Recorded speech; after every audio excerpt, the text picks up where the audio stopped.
Thank you so much for the introduction, Janis. It's great to be here today. And my name is Kathleen Jaedtke. I'm a marketing expert from Berlin, and I lead the German-speaking marketing team at Hubspot in our Berlin office. And before joining Hubspot and the B2B sphere in August 2018, I worked for 6.5 years at Zalando. And there I worked in the content marketing and SEO team, so I also have a background in e-commerce and B2C.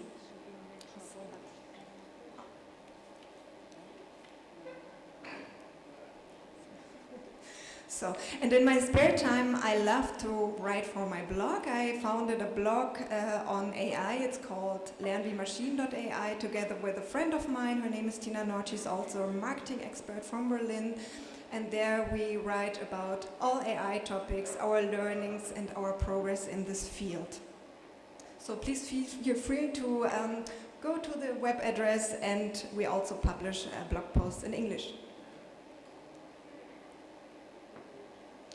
So today I'm going to be showing you the most important developments in AI from 2018 and 2019.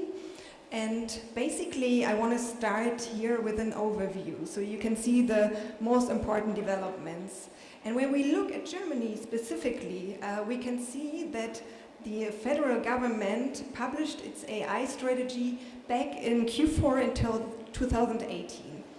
And the funny thing is, only a couple of months later, already in March 2019, it was said that actually the fundings that were supposed to be provided to execute on this AI strategy cannot be provided to its full extent. So let's see how we can tackle that in Germany.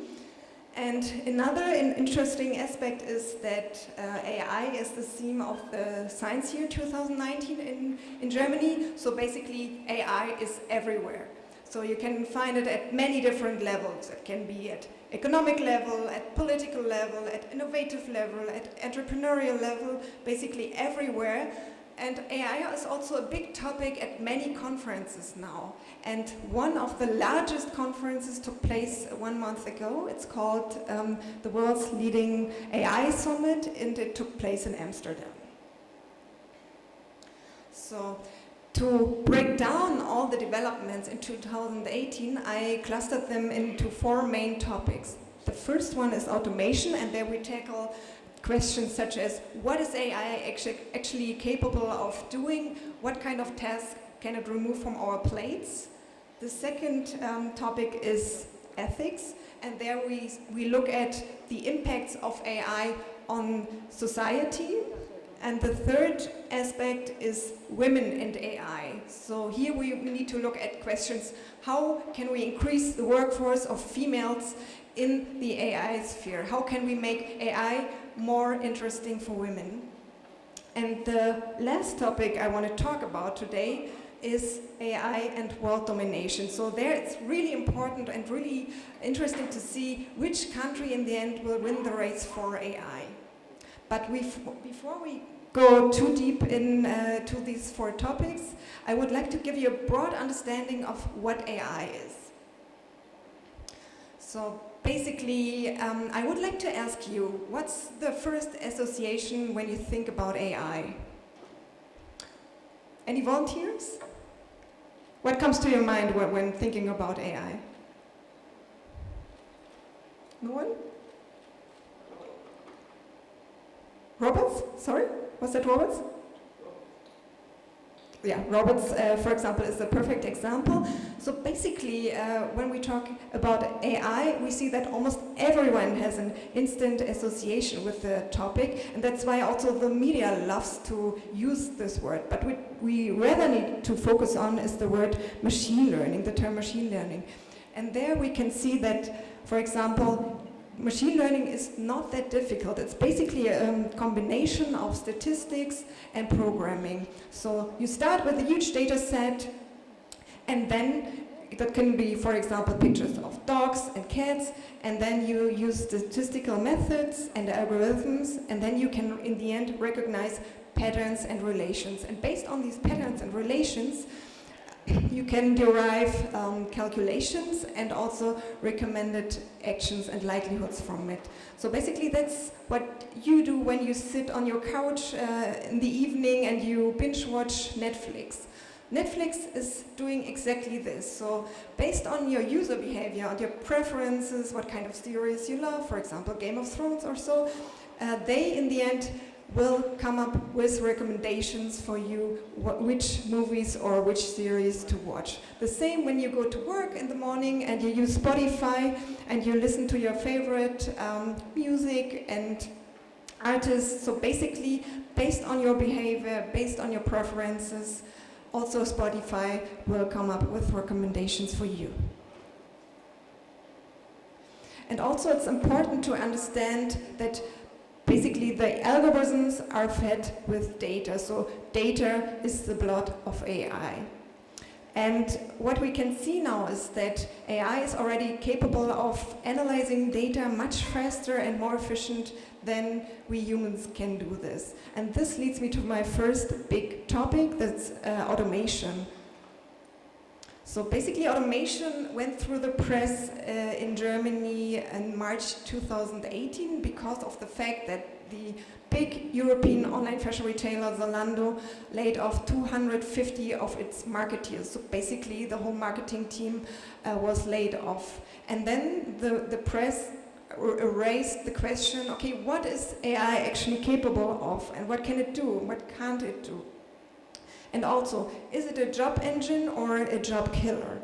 So basically, it has been said that creativity can't really be replaced by robots or by algorithms, but we can see that, for example, in October, there was the first AI-generated art that was sold at an auction at Christie's for more than $400,000 US. So we see that also creativity can be automated. And in order to have a look on what kind of impact AI will have on the job in the future, I took a look at 5 studies. So I took studies from the leading organizations of this world and leading university, namely MIT, OECD, Harvard, PwC and McKinsey. And what I found interesting is that basically there is no consent about how AI will impact our jobs in the future. So basically, the MIT said algorithms cannot replace humans. The OECD said automation will eliminate jobs. Harvard said automation is a hype and nothing else. And PwC said the long-term impacts on jobs is neutral or even slightly positive. And McKinsey said that automation and AI will create jobs and economic growth. So what can we learn from this? Basically, that no one can predict the future. So, however, we can derive from that AI most likely will create jobs for highly skilled workers, for example, in the field of data scientists, machine learning engineers, and programmers.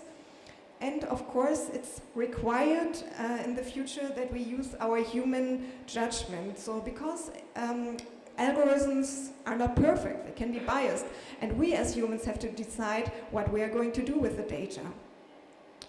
And also, of course, technical knowledge is important to work, for example, as a data scientist or a programmer. And what we also can see is that machine learning, for example, has its limitations. It can't be fully automated. So that leads me to my next topic, which is ethics. And here we can see that AI will have a huge impact on society, on politics, and on economics. And that's why it's so important that society, politics, the government, and companies come together and create a basic fundamental set of ethical guidelines for the use of AI. So, and this is what exactly leaders at Microsoft did back in 2018. They asked for clear rules for artificial intelligence. And they want to avoid that any human on this earth can be discriminated or excluded by AI.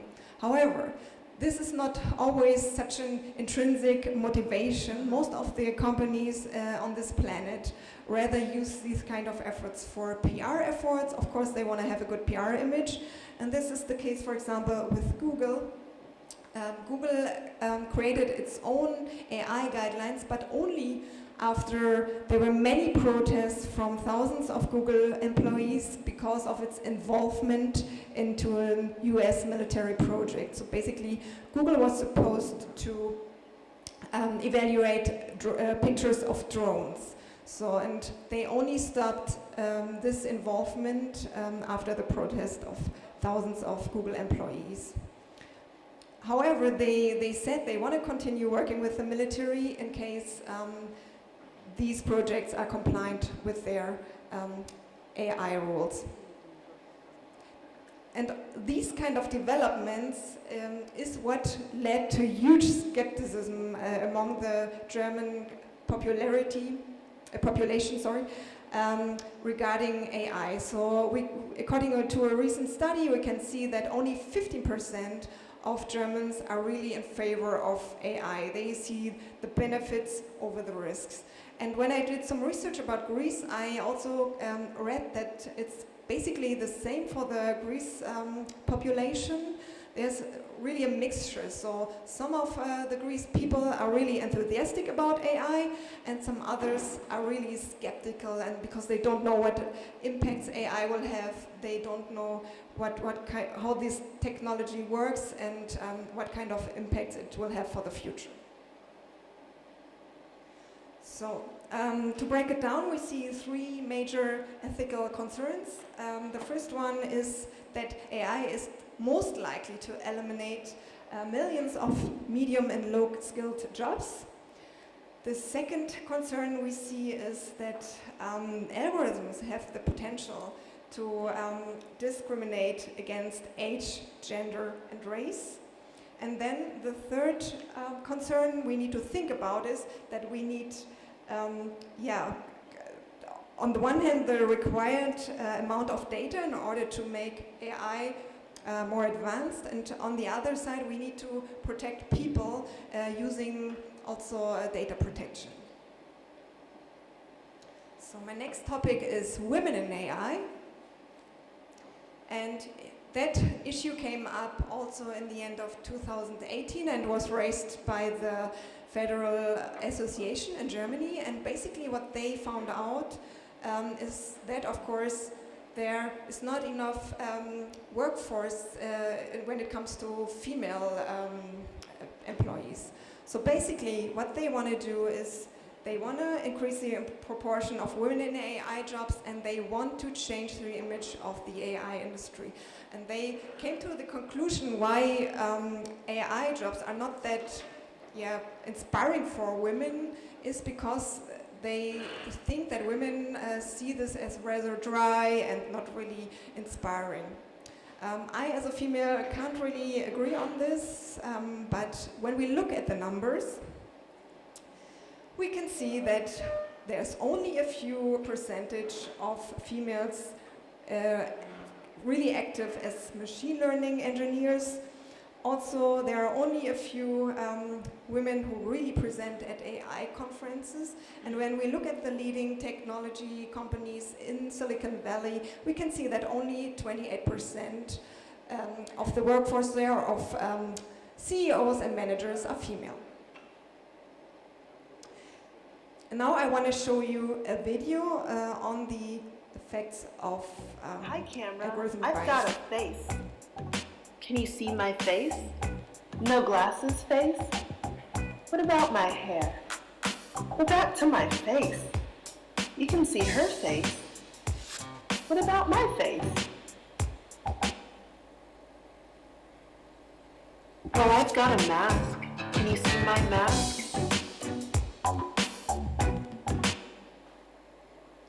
What we could see here, that the lady was Joy Bulamwini. She's an IT engineer from the US, and she develops robots with facial recognition.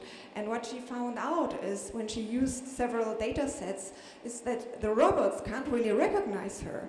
And this is due to the fact that the data sets only recognize basically white skin tones, and they neglect darker skin tones.